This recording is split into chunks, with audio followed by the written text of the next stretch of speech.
Meu nome é Mariá e moro em Chimbote, no Peru. O relato que vou contar é um que meu pai me contou e o compartilharei em primeira pessoa. Estávamos voltando para Chimbote no caminhão do meu pai.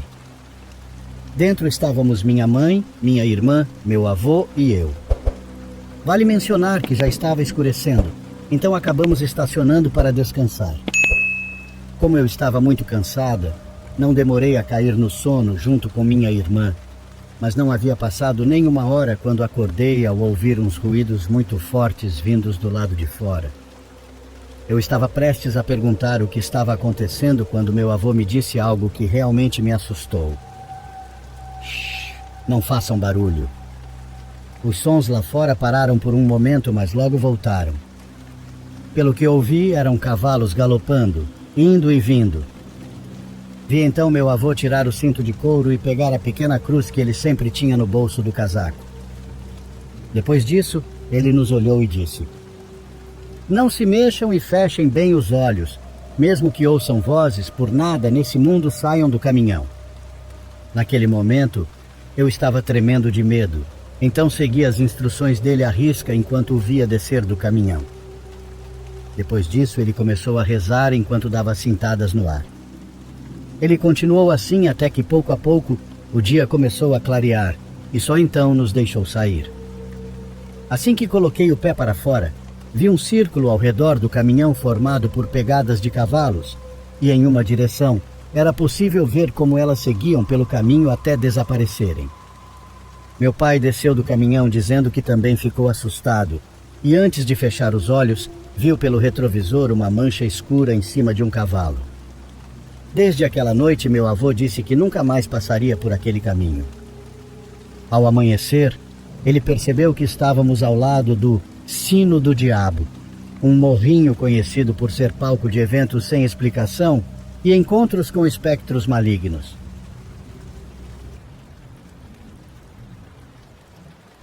Quando nos mudamos para a casa onde vivemos agora, as primeiras semanas foram extremamente difíceis. É estranho porque muito tinha a ver com sensações, mas vou tentar me explicar. Meu marido e eu morávamos em um apartamento bem pequeno em Santa Maria, e quando nosso filho completou 4 anos, percebemos que precisaríamos de mais espaço.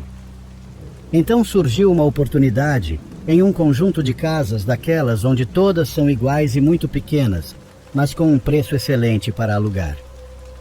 O único problema era que praticamente, não só a nossa rua, mas quase toda a vizinhança tinha metade das casas vazias. Por algum motivo, as pessoas iam embora de lá. Pensamos que era porque ficava longe de tudo, mas meu marido trabalhava por perto e achamos que essa distância não seria um problema para nós. Nosso filho finalmente teria seu próprio quarto. Era minúsculo, mas seria só dele, seu espaço. O que nos deixou muito desconcertados foi que assim que chegamos, já na primeira noite, ele começou a acordar de madrugada chorando, assustado.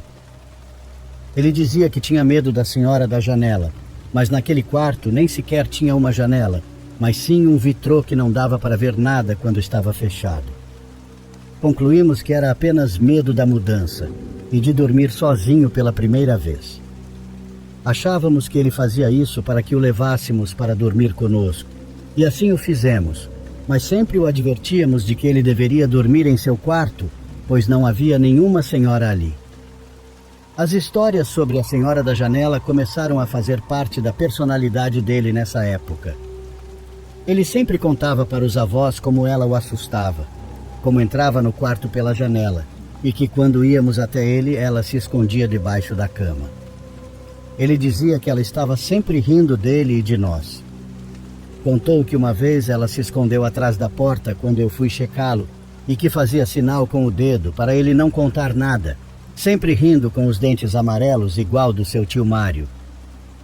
Começamos a nos preocupar mais, porque esses medos começaram a afetar fisicamente nosso filho. Ele ficou muito magrinho, não queria sair para brincar e ficava o tempo todo grudado em mim, mesmo na casa dos avós.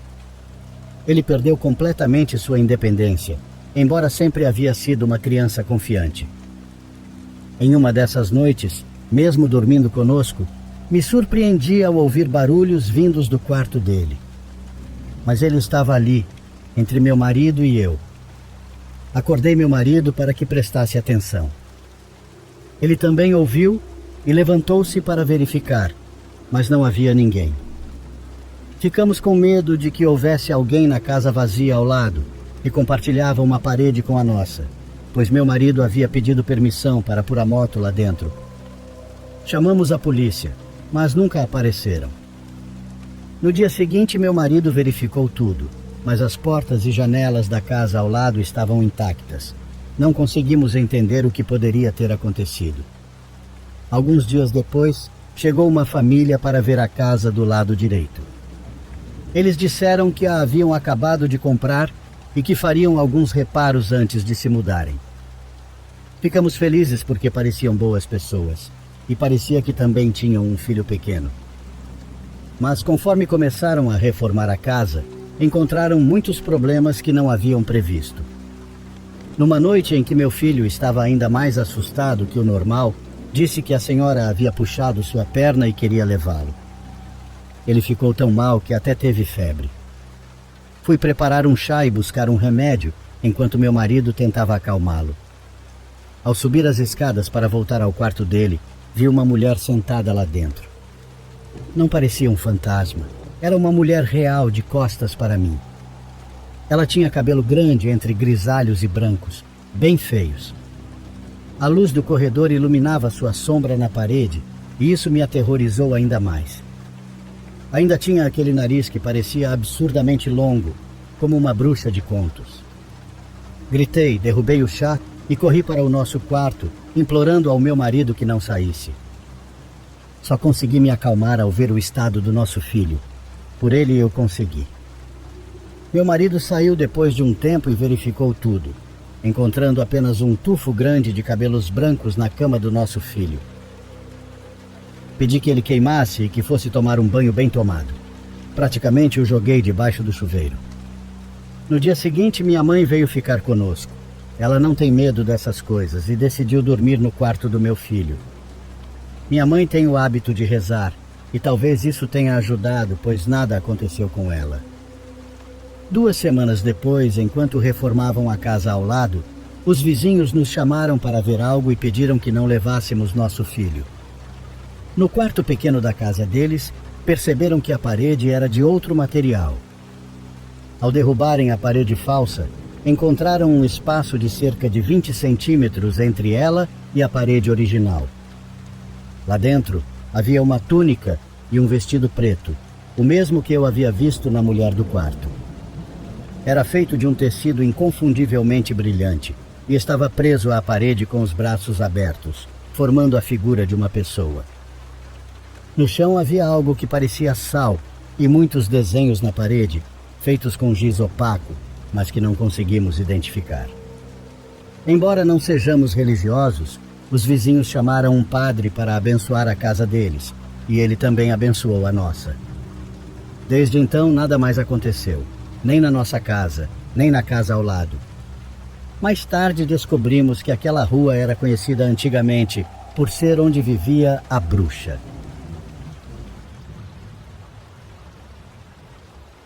Meu nome é Trindade Gomes e sou natural do estado de Colima, no México. Eu tenho 65 anos e ainda me lembro das histórias que minha avó me contava quando eu era criança, sentada perto do fogão de lenha, iluminada apenas pela chama do fogo. Sua voz fazia meus pelos se arrepiarem toda vez que ela contava uma história sobre fantasmas. Porém, uma em particular ficou gravada em mim. Uma história que misturava fé e terror, o divino e o macabro. Minha avó dizia que a Virgem e a Chorona estavam conectadas de uma maneira misteriosa e que a lenda daquela mulher que chorava por seus filhos ia muito além de um simples conto para assustar crianças desobedientes. Segundo ela, a imagem da Virgem que pendurava em sua casa tinha uma sensibilidade especial. Sua família vivia perto de um rio, cujo curso parecia tranquilo na maior parte do tempo. Mas minha avó sempre advertia: o rio é traiçoeiro como a própria vida. Ela dizia que quando a Chorona era ouvida nas noites, aquele grito dilacerante que arrepiava a pele, era inevitável olhar para a pequena capela de madeira onde guardavam a imagem da Virgem.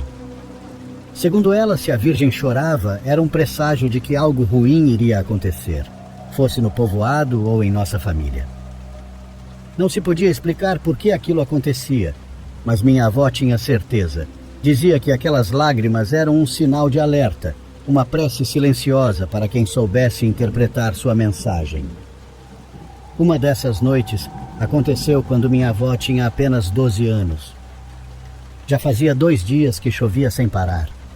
Às vezes uma chuva calma, mas em outros momentos parecia que o céu iria desabar de tanta água. Chegou a noite e o vento soprava com tanta força que parecia querer arrancar os telhados das casas, que eram todas de madeira. O rio, que havia inchado com a chuva contínua, parecia um monstro adormecido, prestes a despertar. Nessa noite o grito da chorona rasgou o silêncio. Minha avó acordou suando frio, com o coração batendo tão rápido que parecia que ia sair do peito. Sua mãe já estava acordada, sentada na sala, com o rosto tenso. Ela a seguiu quase hipnotizada até a capela onde estava a imagem da Virgem. Eu nunca vou esquecer. As lágrimas escorriam por suas bochechas pintadas, finas e transparentes, como se a própria madeira tivesse ganhado vida para nos alertar. Dizia minha avó com a voz trêmula. Minha avó se benzia e murmurava uma oração ao lembrar desse momento. Naquela mesma noite ela correu pelo povoado, alertando todos os que viviam perto do rio. Disse que precisavam abandonar suas casas, que o rio estava prestes a transbordar. Muitos não acreditaram nela, achando que eram histórias de uma menina supersticiosa, mas alguns a ouviram e começaram a empacotar seus poucos pertences, saindo apressados para as colinas mais próximas. Havia um homem chamado Pedro, que sempre morou perto do rio. Sua casa estava construída em um terreno que se dizia seguro, uma elevação que havia resistido a muitas enchentes no passado. Quando minha avó chegou à sua porta, com a água já começando a invadir os campos, implorou para que ele fosse embora, para que não desafiasse a vontade de Deus. Mas Pedro era teimoso como uma mula. O rio nunca chegou aqui, disse ele com aquela certeza que temos antes de quebrar a cara. Nessa noite, o rio transbordou. O que veio depois foi um rugido ensurdecedor, como se a própria terra tivesse se partido ao meio. A água arrastou tudo em seu caminho, árvores, animais e casas inteiras. Dos morros, os que haviam escapado viram a água reivindicar o terreno que outrora fora seu. A casa de Pedro não foi exceção. Apesar da elevação, a água a alcançou, cercou e finalmente a levou por completo. Na tarde seguinte, quando a água começou a baixar, voltaram para avaliar os danos. O que encontraram foi devastador. Grande parte do povoado estava em ruínas e muitos haviam perdido tudo o que tinham. No entanto, aqueles que a ouviram estavam vivos. Pedro não teve a mesma sorte. Seu corpo foi encontrado dias depois, preso entre os escombros de sua casa e o tronco de uma árvore caída. Minha avó nunca falou desse episódio com vaidade, de que as lágrimas da Virgem traziam um recado especial para ela e sua mãe transmitirem. Ela se lembrava disso com tristeza, como uma lição amarga sobre como alguns ouviram e sobreviveram, enquanto outros não acreditaram e pereceram diante da tragédia anunciada. Ela sabia que a Virgem chorara naquela noite para salvá-los, mas também para lamentar o que não podia ser evitado. Depois disso, sempre que ouviam gritos estranhos ao longe, todos em casa olhavam para a imagem da Virgem. Se não havia lágrimas, respiravam aliviados. Porém, se havia, sabiam que algo estava para acontecer. A vida junto ao rio era assim e, com o passar dos anos, muitas coisas mudaram. A casa de minha avó já não existe e o rio, embora continue fluindo, foi contido com diques e represas. Mas a história que ela me contava continua viva em mim.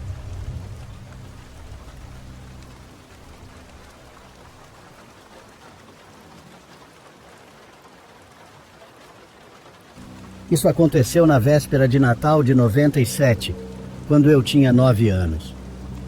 Como somos judeus, não comemoramos o Natal, então a véspera de Natal era como qualquer outra noite para nós. Nosso pai é médico e, por ser judeu, ele sempre trabalha no hospital durante os feriados de Natal, então ele não estava em casa naquela noite.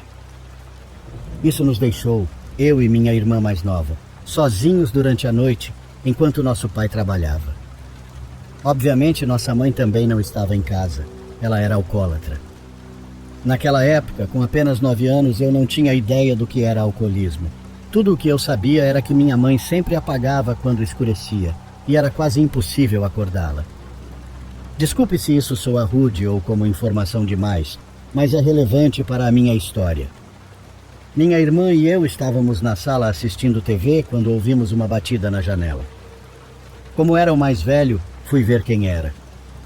Nossa porta tinha painéis de vidro que facilitavam ver quem estava do outro lado. Havia um homem vestido de Papai Noel segurando uma sacola, e quando me viu, ele sorriu e acenou para que eu me aproximasse da porta. Eu me aproximei, mas não abri, e achei estranho alguém vestido de Papai Noel vir até nossa casa. Ele disse: "Ei, menino, sou eu, o Papai Noel. Deixe-me entrar que eu te dou seus presentes." Eu me lembro de ter dito, sem rodeios, que Papai Noel não existia e que mesmo que existisse ele não dava presentes para judeus. Foi então que ele respondeu: "Claro que sou real. Me senti mal por as crianças judias não ganharem presentes. Então, este ano, eu mudei as regras para que vocês também recebam presentes." Eu não acreditei nele e, em vez disso, fiquei bravo, argumentando que judeus recebem presentes, mas os ganham durante o Hanukkah, não no Natal. O sorriso desapareceu do rosto dele, enquanto ele começou a exigir que eu abrisse a porta. Eu disse à minha irmã para ligar para a polícia, e o homem pareceu correr para longe. Ligamos, mas infelizmente, a atendente não entendeu o que estávamos dizendo. Pensando agora, acho que ela pode ter achado que éramos apenas crianças animadas, porque Papai Noel tinha vindo até nossa casa. De qualquer forma, ela não nos levou a sério e apenas nos disse que aquele número era para emergências, antes de desligar. Minha irmã e eu ficamos realmente assustados, porque não sabíamos quem mais poderíamos chamar.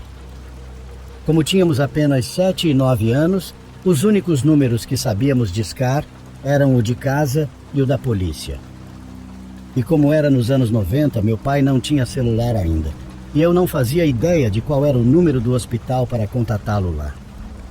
Com nossa mãe impossível de acordar, estávamos essencialmente sozinhos.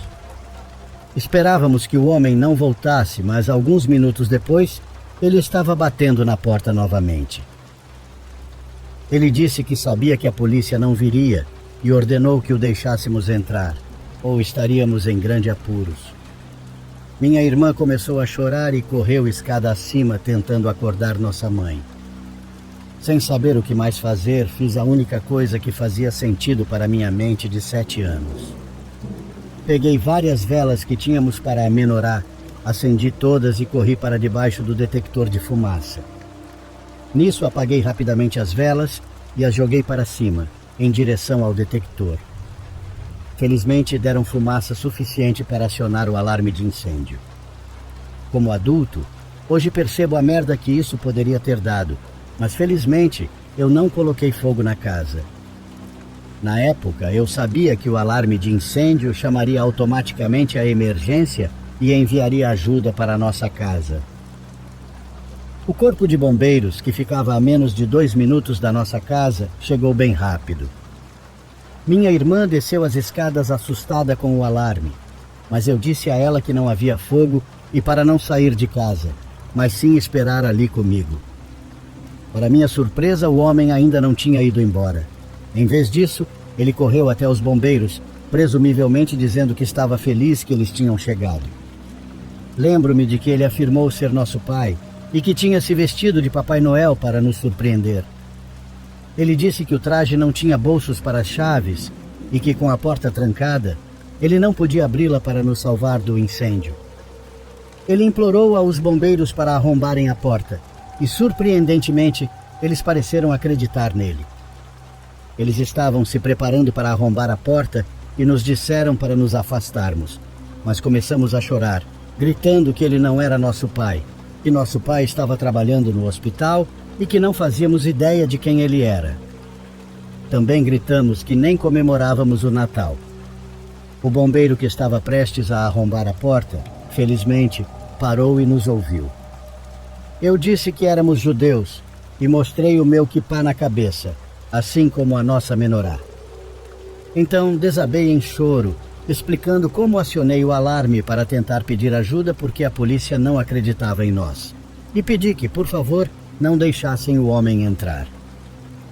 O bombeiro acreditou em mim e perguntou ao homem por que ele estava indo em uma casa judaica.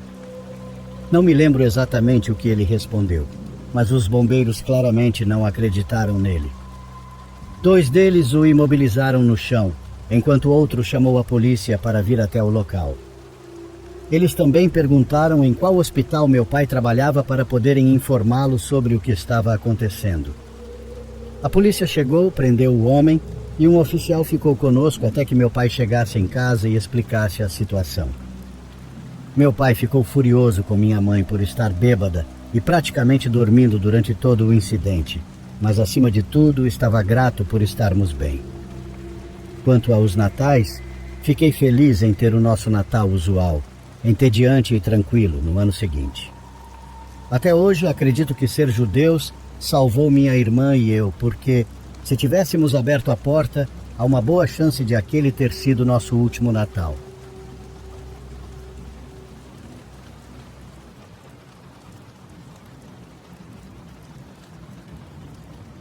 Eu costumava trabalhar para uma pequena startup. Eu nem sei direito o que eles faziam, porque eu era apenas o segurança, mas sempre achei um pouco estranho que eles achassem necessário ter um segurança. O escritório era bem pequeno e parecia sem importância, como qualquer outro escritório. Isso tornava meu trabalho fácil, porque eu não precisava patrulhar vários andares a noite toda. Eu chegava às 9 da noite, ativava o sistema de alarmes de segurança e ia para a pequena sala onde ficavam todas as telas das câmeras. O lugar só tinha câmeras externas, que eram de qualidade bem baixa. As primeiras horas passavam devagar, com o costumeiro nada acontecendo. Por volta da 1 da manhã, ouvi algo que parecia o som de uma tranca se fechando. Fiquei confuso por um momento, depois me levantei e abri a porta para o corredor. Tudo parecia exatamente como eu havia deixado. Havia apenas 3 portas no corredor, e todas estavam fechadas. Caminhei até cada uma delas, abrindo e dando uma olhada rápida. As salas estavam cheias de mesas de escritório, mas pelo que pude ver, tudo estava normal. Por essa altura eu já começava a pensar se o som que ouvi era mesmo o que eu achava que era. Talvez eu tivesse ouvido errado. Afinal, o sistema de segurança deveria ter disparado um alarme se alguém tivesse aberto uma das portas principais para entrar. Então voltei para a sala, desta vez deixando a porta para o corredor aberta, para que se ouvisse novamente fosse mais claro. Sentei-me e continuei monitorando as câmeras. Revi as imagens dos últimos minutos para ver se havia perdido algo, mas não vi nada, nenhum movimento fora do prédio. Passaram-se mais 20 minutos. Acho que, a essa altura, eu já tinha aceitado que o que ouvi não era nada, e voltei a não prestar tanta atenção. Então, um som ecoou pelo corredor. Era fraco, uma porta se abrindo lentamente. Levantei da cadeira e fui para o corredor sem acreditar no que tinha ouvido. Imediatamente vi que uma das portas estava entreaberta. Sabendo que nenhum alarme tinha disparado e nada havia aparecido nas câmeras, fiquei extremamente confuso. Tinha certeza de que ninguém poderia estar ali. Aproximei-me e abri um pouco mais a porta, revelando a sala de escritório escura. Dei alguns passos para dentro, mas não ouvi nada. Então comecei a caminhar mais para o fundo, passando por cada mesa de escritório. Então, quando cheguei ao fundo da sala, vi o menor movimento em uma das paredes, antes de virar a cabeça e instantaneamente encarar uma pessoa agachada embaixo de uma das mesas. Era um homem com cabelo preto e olheiras profundas. Ele tinha uma expressão de medo e raiva, como se estivesse ao mesmo tempo preocupado e irritado por eu tê-lo encontrado. No instante em que nos vimos, ele começou a se levantar. Eu não fazia ideia se ele tinha algum tipo de arma com ele, então não quis arriscar e comecei a correr para salvar minha vida. Fui para o corredor e saí pela porta da frente, o que disparou os alarmes de segurança e notificou automaticamente a polícia. Fui para uma distância segura e tentei observar a porta da frente enquanto esperava os policiais chegarem. Levou cerca de 30 segundos até a porta se abrir com força e o homem sair correndo. Ele correu para o outro lado do prédio e a partir daí perdi ele de vista. Quando os policiais chegaram, baixamos as imagens da noite toda, mas em nenhum momento vimos o homem entrando no prédio. Então não sabemos quando ou como ele entrou. Obviamente a outra questão é por que ele invadiu. Depois de discutir isso com a empresa, eles disseram que não sabiam de nada e não encontraram nada faltando. Eu desconfio que eles sabiam mais do que disseram. Contratar segurança para um escritório tão pequeno não é normal, a menos que haja um motivo. De qualquer forma, fiquei lá por mais alguns meses e depois pedi demissão para um emprego melhor. Nunca descobri mais nada sobre o que aconteceu naquela noite.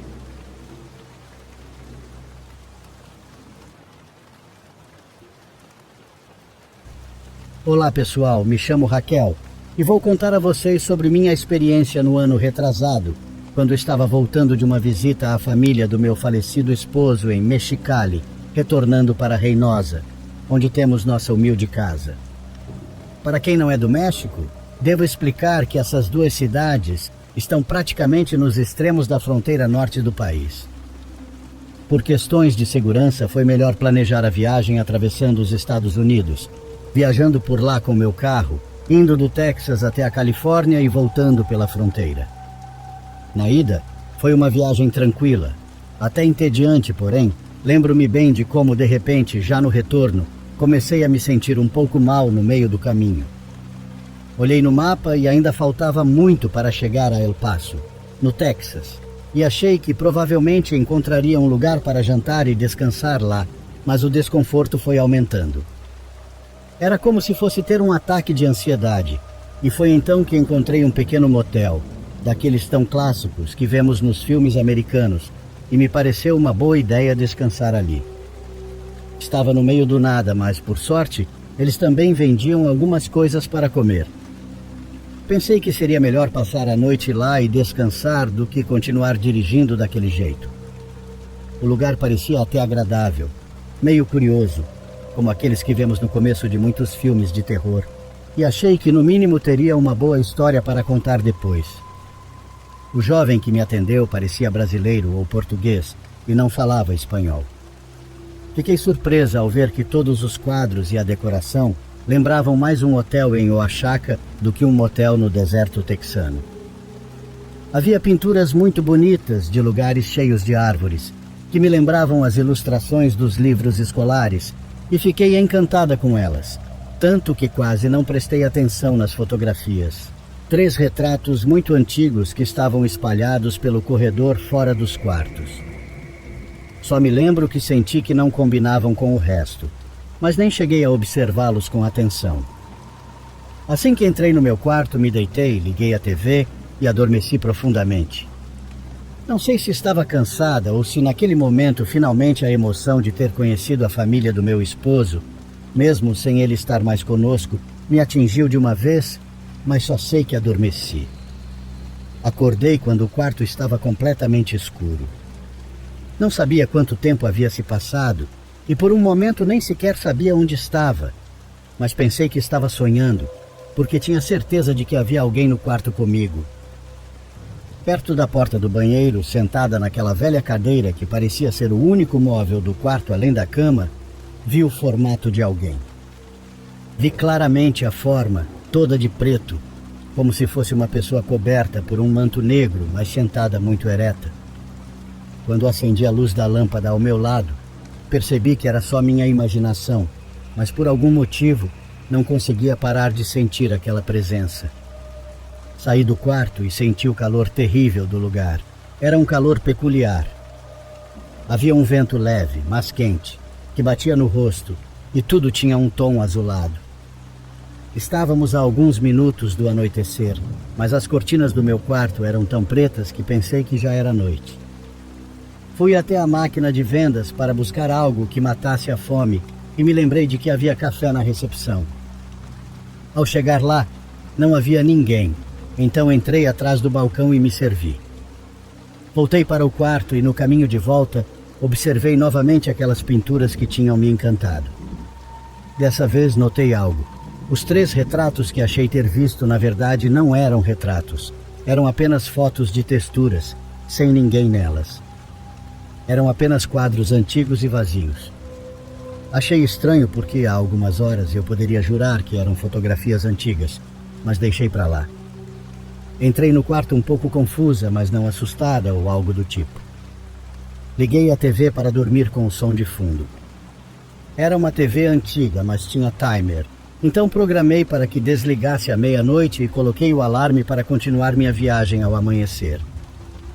Pensei que com aquelas horas de sono mais o descanso da tarde, seria suficiente para seguir. Poderia buscar algo para comer na próxima cidade ou até já em El Paso. Assim que me deitei, adormeci com facilidade e o som começou a invadir meus sonhos, transformando-se em pesadelos. Eu me via em um campo aberto, enorme, com árvores ao fundo, e caminhava em direção a elas porque onde estava me sentia em perigo. No entanto, entre as árvores havia mulheres de preto. Mulheres que me aterrorizavam, mas no sonho eu sabia que precisava passar por elas. Aos poucos, comecei a perceber que estava dormindo e tentei me despertar, pensando em desligar a televisão e silenciar aquele som que estava se infiltrando nos meus sonhos. Não sei se já aconteceu com vocês, mas é uma sensação peculiar quando o som da televisão ou algo ao redor invade nossos sonhos, influenciando-os de maneiras estranhas. Continuei ouvindo até que finalmente consegui abrir os olhos. A televisão já estava desligada. Olhei o relógio e eram 3:05 da manhã. Restavam 2 horas até o alarme tocar para eu seguir meu caminho. Virei-me para o lado e foi quando notei uma silhueta colada à parede. Alguém estava parado ali. Minha primeira reação foi tentar correr, mas parecia que ainda estava dormindo. Minhas pernas não me obedeciam, nem sequer consegui movê-las. Com muito esforço, estiquei o braço para acender a luz da luminária ao lado da cama. Foi então que percebi que, novamente, não havia ninguém ali. Porém, algo novo chamou minha atenção. Um quadro na parede que eu não tinha notado antes. Ele mostrava 3 mulheres vestidas de preto em um campo aberto, como uma planície. Provavelmente era uma foto histórica local, mas por algum motivo, aquilo me aterrorizava profundamente. Naquele momento, compreendi que aquelas eram as mulheres do meu sonho. Provavelmente eu havia visto o quadro sem prestar atenção e me lembrado ao dormir. Pelo menos era a explicação lógica que me ocorreu na hora. Mesmo assim, tentei voltar a dormir, mas não consegui. A horrível sensação de que havia alguém no quarto comigo não me deixava em paz. Antes das 5, desisti de lutar contra o medo. Então levantei-me e comecei a me preparar para seguir viagem, já que faltava pouco para o amanhecer. Quando fui entregar a chave, o jovem que me atendeu na noite anterior não estava mais lá. Em seu lugar havia uma senhora, provavelmente sua mãe, pela feição parecida. Disse a ela que não consegui dormir e que iria seguir viagem. Noite ruim? Pesadelos? Ela perguntou com um olhar curioso. Respondi que sim, algo do tipo, e ela apenas sorriu. Aproveitando, posso perguntar algo para a senhora? As senhoras das fotografias são as bruxas do Rancho dos Lamentos. Ela respondeu antes que eu terminasse. Bem, é como as chamavam, mas não sabemos se eram realmente bruxas. Acho que dizem isso por causa das roupas que usam nas fotos, mas ninguém aqui as conheceu.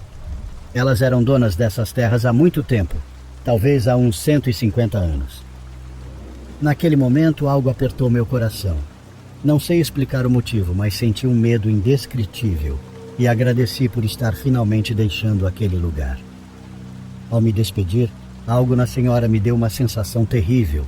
O sorriso dela e a última frase. "Não se preocupe, bruxas não existem", disse ela com aquele sorriso que me arrepiava. Fui rapidamente para o carro estacionado em frente à porta do quarto onde tinha ficado. Enquanto engatava a marcha ré e ligava os faróis, notei novamente aquelas fotografias no corredor. 3 retratos, uma mulher em cada um.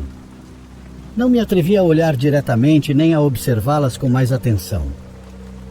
Sempre que conto o que vi, as pessoas dizem que talvez estivessem tentando pregar uma peça, que talvez fosse algo que fazem com hóspedes para provocar curiosidade e fazê-los voltar ao motel. Mas eu senti que havia alguém comigo naquele quarto, primeiro sentado na cadeira, depois de pé ao lado da cama. É uma sensação indescritível, que eu nunca mais quero vivenciar. Desde então, mesmo sendo motivo de piada, fico extremamente desconfortável quando mencionam algo relacionado a bruxas, mesmo que seja brincadeira.